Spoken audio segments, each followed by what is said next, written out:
Right, shalom, shalom. First, I'd like to give all praises unto Yahweh, Ba'ashem Yahushai, Waharakah Kudash, and double honors unto the apostles and elders of Great Millstone. Honors to you brothers out there in the highways and the byways, teaching this word in all sincerity and in truth. And I want to do this lesson on the book of Second Esdras, the 8th chapter. But real quick, I was walking through my local town, and hey yo, these Christians in particular, these Jakes, man, they be out there really going in hard, pushing that Christianity, man, microphones and everything. They really trying to win souls to Christ. All right, they be out there, and I was listening to what the guy was saying, man. He was talking about going to hell if you don't repent, and Jesus can save you and go to heaven. And my thing is, when did going to heaven as opposed to going to hell, like when did these two narratives enter into the Bible? Because when you read in the Bible, um going to hell or going to heaven as some sort of punishment or reward for the life that you lived was never really a issue. It was never a thing. Like, if you read through the law and the prophets, there is no, oh, and if you die, if you don't do the right things when you die, you're gonna go to hell where you'll be punished forever, or and vice versa. I mean, something like that would be you'd think that would be at like the forefront of the message, right? I mean, that's pretty, I mean, forever, eternity is a long time. So if hell is somewhere where you're burnt and tormented forever, I would think that would be like something that you need to put up front, like this is what happens. And now I'm not saying that the scriptures don't mention the words hell or heaven. I'm just saying that it's not mentioned in the way that these people are bringing it forth. Because now through Christianity, everybody's concerned about whether they go to heaven or whether they go to hell. But this never seemed to be a concern to the prophets or the people before. When you read the scriptures, like you go back to the old covenant, right? When you go back to the old covenant, the the penalty the penalty for keeping the law was never, oh, you're gonna die and you're gonna go to heaven and live blessed in heaven forevermore. That was never, if you read it, right? It says, and it shall come to pass, if thou shalt hearken diligently unto the voice of the Lord thy God, to observe and to do all his commandments, which I command thee this day, that the Lord will set thee on high above all nations of the earth. Again, like, so the reward, the blessing, these are things which happen on earth. If you read the Bible is really all about things which occur on earth. It was never about something that happened or is going to happen somewhere else. Like, all the prophecies are prophecies of something which is going to happen here on earth. But for some goofy reason, Christianity is about something that's gonna happen not on earth. But there's no prophecy for it. There's no real basis in the scripture. And it's really weird. Like, if you carry on reading, right, the blessings and all these blessings shall come on thee and overtake thee, if thou shalt hearken unto the voice of the Lord thy God. And it's never gonna say, yeah, and when you die, you're gonna go to heaven. It never says that. It says, blessed shalt thou be in the city on earth, blessed shalt thou be in the field on earth. Blessed shall be the fruit of thy womb here on earth, your children, and the fruit of thy ground here on earth, your children. Right? Your crops and the fruit of thy cattle. These are all. This is, you read through it, right? It's all doing the right thing reaps benefits here on earth. And then when you read through the curses, from the verse 15, the curses are all things again which happen on earth. It never said, and if you don't keep my commandments, you're going to burn in hell forever. It never mentions nothing like that. Don't you find that interesting? Like that whole narrative of heaven and hell isn't really mentioned in the scriptures the way these guys are pushing it. You know, and that's what's got everyone confused because they're thinking like, okay, so salvation is something to do with going to heaven. So it applies to everyone, right? So if you know the ones are saved, they're gonna live, they're gonna go to heaven, and anyone who's not saved is going to hell. When I mean, according to what they believe, it's not necessarily the way it really works. The salvation is the Israelites being delivered from the curse of the law and brought into blessing. The other nations ain't really got nothing to do with that. The other nations are just going into slavery as punishment for their crimes. And then after they've paid for their crimes, they're still going to be in slavery anyway, because that is actually what they were made to do. They were made to be in subjection under the Israelites. All right. It's not like the heathens are all going to die. You know, I don't, anyway. But anyway, that's just something I was thinking about. I would challenge, and I'm going to look it up myself. I would challenge to see, like, where is there biblical basis from the law and the prophets to push this narrative of dying and going to heaven or dying and going to hell for all eternity, like hell being the ultimate punishment, everlasting punishment, and heaven being everlasting, you know. No, the kingdom of heaven, the meek shall inherit the earth. The kingdom of heaven is the rulership of the Most High through his sons on earth. This ideology is so foreign to the scriptures. This is nothing more than Greek and heathen mythology, mythos, to do with, you know, Hades and, you know, that all that stuff. It's weird. But anyway, I'm gonna go stop ranting. That's not really what I wanted to do the video about, but it's just I would challenge a Christian to show me where Moses ever spoke about dying and going to hell forever and burning eternal punishment. Because my question then would be like, okay, so all these people before the Messiah, like the entirety of the planet Earth that died and went to hell, are they just gonna keep burning forever then? Like that's it for them. They just burn forever. Do you know how long forever is? And then if that's the case, then how can you say that God loves everyone? Like that's pretty terrible to be burning. Like you've done like one lifetime of evil. Like let's say you did evil for like 30 years and now you're gonna like literally burn for all eternity for 30 years worth of evil. I just don't see the balance in that. That's crazy to me.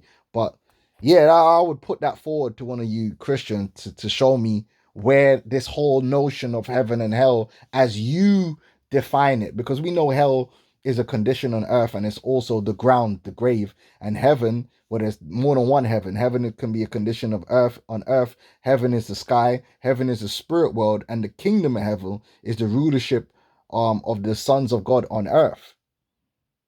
But this idea that the heaven, that the goal, our goal is basically to die and go to heaven. I can't see it in the scriptures. But anyway, let's get Second Ezra the 8th chapter and read this.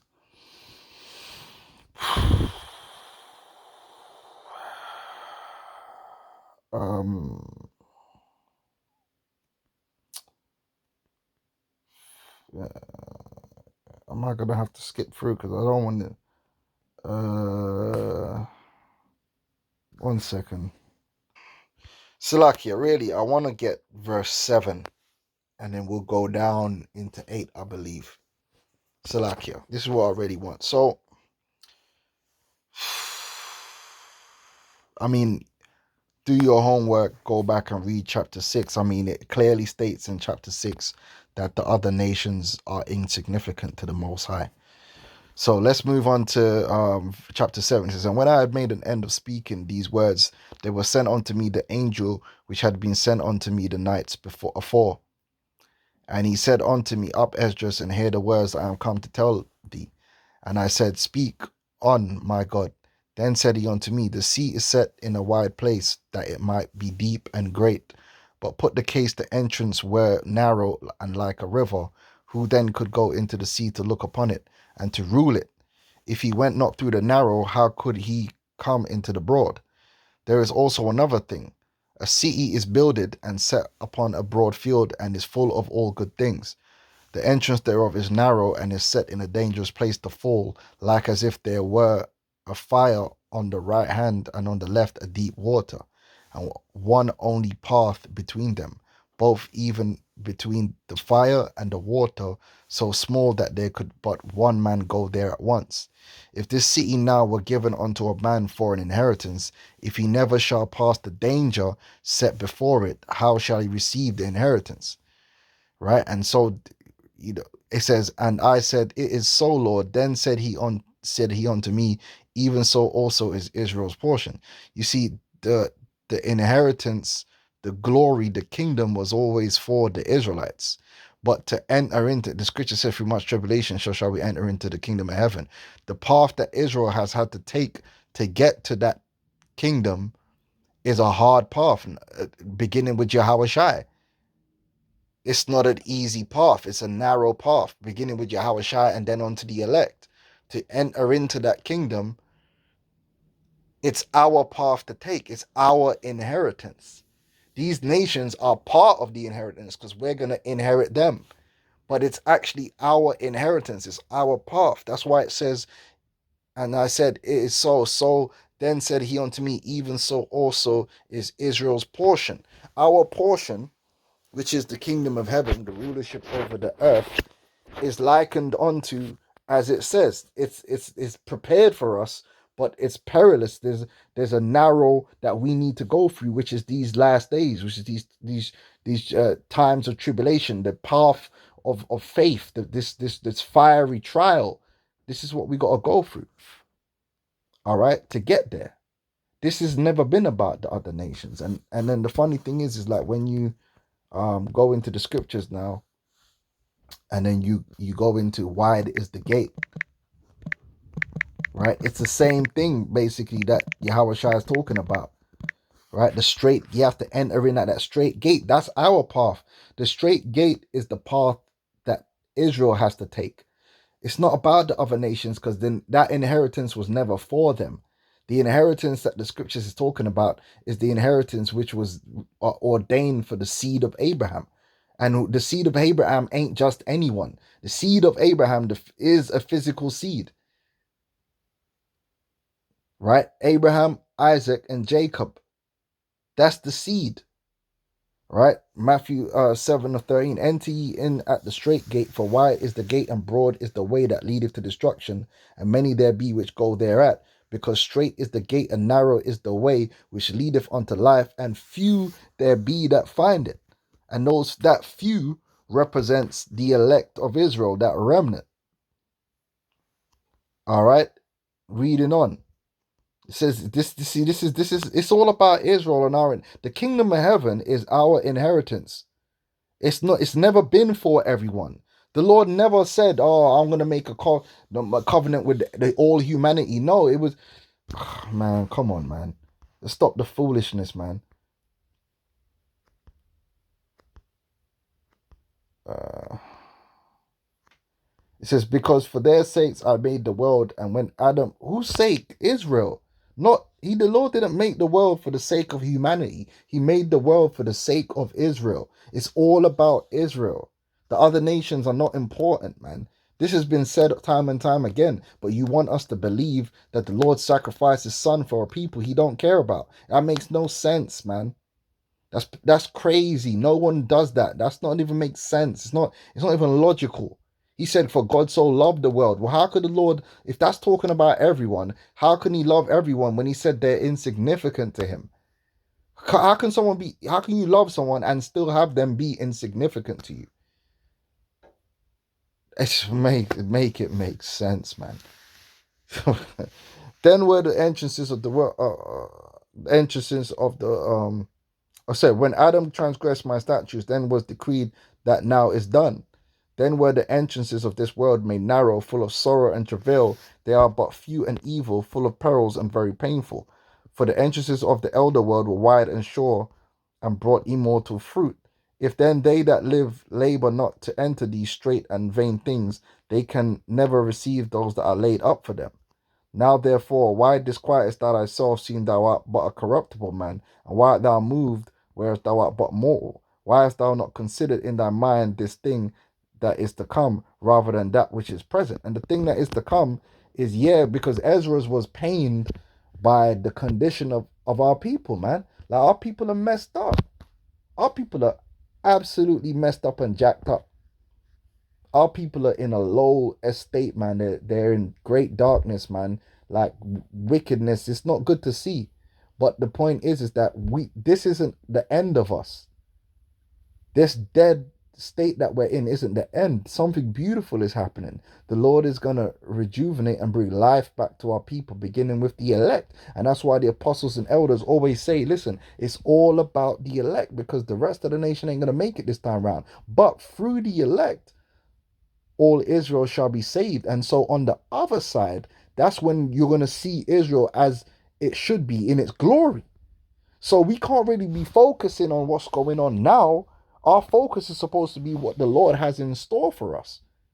For us. Because this condition that we're in right now is temporary. It's a path, and the path is always temporary. When you're going somewhere to a destination, the journey is temporary. You're on that journey. You're not staying in the same place. That's not where you're staying. You're on the move. Right now, we're really on the move. It might seem because we've been in this condition for so long that we're stagnating, but no, we're on the move towards something. You understand? Then answered I and said, O Lord, that bearest rule. Thou hast ordained in thy law that the righteous should inherit these things, but the ungodly should perish. Nevertheless, the righteous shall suffer straight things and hope for wide. For they that have done wickedly have suffered the straight things, and yet shall not see the wide. And he said unto me, There is no judge above God, and none that have understanding above the highest. For there be many that perish in this life, because they despise the law of God that is set before them. For God hath see you perish in this. He never said, and then they go burn in hell. No, man, stop it. The hell's not even mentioned. For God hath given straight commandment to such as came, what they should do to live, even as they came, and what they should observe to avoid punishment. And where is it that they are punished? Here. That's why Ezra was lamenting, because Israel was being punished. The punishment isn't something you die and go to. The punishment is right here. That's why the children are punished for the sins of the fathers, man. Because why would that? When you go into the scriptures, it says, our fathers have sinned and we have borne their iniquities. Why would we bear the sins of our iniquities? Shouldn't our fathers be burning in hell somewhere? No, it's because we are our fathers coming back in the reincarnation, suffering. Here on earth, this is where you suffer. You don't go to no like play mythical place to be suffering, man. This is, trust me. Listen, if you don't believe this is where you suffer, man, I don't know what to tell you. Just look around. There's nothing but suffering in the earth. Listen, man. This earth is heaven and hell. It just depends on which one the Lord want to put you in. You could be in heaven. Listen, you could go to a city and one man's living in heaven, and the next man in the next house is living in hell, and you don't even know, because hell is just the condition that the Lord put you in here on earth. Nevertheless, they were not obedient unto him, but spake against him and imagined vain things. And this is all talking about Israel, and deceived themselves by their wicked deeds, and said of the Most High that he is not, and knew not his ways. But his law, this is talking about Israel. It's not talking about the world. It's talking about Israelites. But his law have they despised and denied his covenants. In his statutes have they not been faithful, and are not performed his works. And therefore Esdras, for the empty are empty things, and for the full are full things. Behold, the time shall come that these tokens which I have told thee shall come to pass, and the bride shall appear, and she coming forth shall be seen that now is withdrawn from the earth. And whosoever is delivered from the foresaid evils shall see my wonders. That's the elect. For my son Yahushua shall be revealed with those that be with him, and they that remain shall rejoice within 400 years. And after these years shall my son, the Christ or Messiah, die, and all men that have life. And the world shall be turned into the old silence 7 days, like as in the former judgment, so that no man shall remain. And after 7 days the world that yet awaketh not shall be raised up, and that shall die that is corrupt. And the earth shall restore those that are asleep in her, and so shall the dust the dust those that dwell in silence, and the secret places shall deliver their souls that were committed unto them. And the Most High shall appear upon the seat of judgment, and misery shall pass away, and long suffering shall have an end. But judgment only shall remain. Truth shall stand, and faith shall wax strong, and the work shall follow, and the reward shall be shewed. Right? The prophets and the servants of the Lord, that's when they're going to receive their reward. Right? The good deeds shall be a force, and the wicked deeds shall bear no rule. Then said I, I don't want to go into all of this because he's trying to see, Ezra was trying to find a way to like make it where the wicked 2/3 could slide in, but they ain't gonna slide in. Right? So you can go and read the rest of that, but let me jump down to 8. It is what it is. Listen, the Lord is only gonna deliver and elect on this side. And the wicked of our people, the 2/3, the one unfaithful, I should say, of our people, right? They're just gonna have to be destroyed on this side. But it's alright, because they're gonna come back. But that's how the Lord decided to do it. Alright? And he answered me saying, 2 8:1, and answered me saying, the Most High hath made this world for many, but the world to come for few. I will tell thee a similitude, Esdras, as when thou askest the earth, it shall say unto thee that it giveth much mold, whereof earthen vessels are made, but little dust that gold cometh of. Even so is the course of this present world. There be many created, but few shall be saved. And that few, as it is written, many are called, which the called of the Lord, the called of the Lord are the Israelites. Many are called. Not the Lord doesn't call humans or mankind. He called the Israelites. Many are called, right? Because Israel is as the sand of the sea, right? That's a lot. There's a lot of Israelites, right? Isaiah 43. No, where is it? Yeah, Isaiah 48:12. Hearken unto me, O Jacob and Israel, my called. I am he, I am the first, also am the last. So many are called, but few are chosen. Only a few out of the Israelites, only a remnant, only an elect are chosen to be what? To be delivered, to be saved in these last days, and be the root that establishes the kingdom of heaven. All right. See, this has never been like you read the law and the prophets, the prophecies. It's never been about saving the other nations. The other nations just get condemned to be punished for their crimes against us, and then to be into subjection, and them being in subjection is not even a punishment. That's literally what they were made for. The punishment is the extra stuff we're gonna have to do, the rigor and the beatings, yeah, because they violated. But even after they've paid for their violations, they're still gonna be in subjection unto us, because that's what they were. That's the order. They were made to be under us, man. Simple, like that's not a punishment. That's just what it is. That's order. Okay, but you see, because Christianity has this weird narrative where they bunch everyone together as humans and they make it about going to heaven or going to hell. The scriptures was never ever about going to heaven or hell. Scriptures was about the sons of God being established as the royal and chief people over the earth, and the other nations in subjection. It ain't about dying and going to heaven. What's wrong with these, man? Listen, if you want to die and go to heaven, go ahead, man. Listen, there's plenty of bridges like that's out there, man. Why wait, innit? If it's all about dying and going to heaven and you got your ticket secured, you know what to do. Trust me, there's plenty of ways you can make it to heaven if that's what it's all about. These guys are jokers, man. Nah, the kingdom of heaven is the rulership of the sons of God on earth, man, living in a blessed state. All right. So with that, I'm gonna say shalom.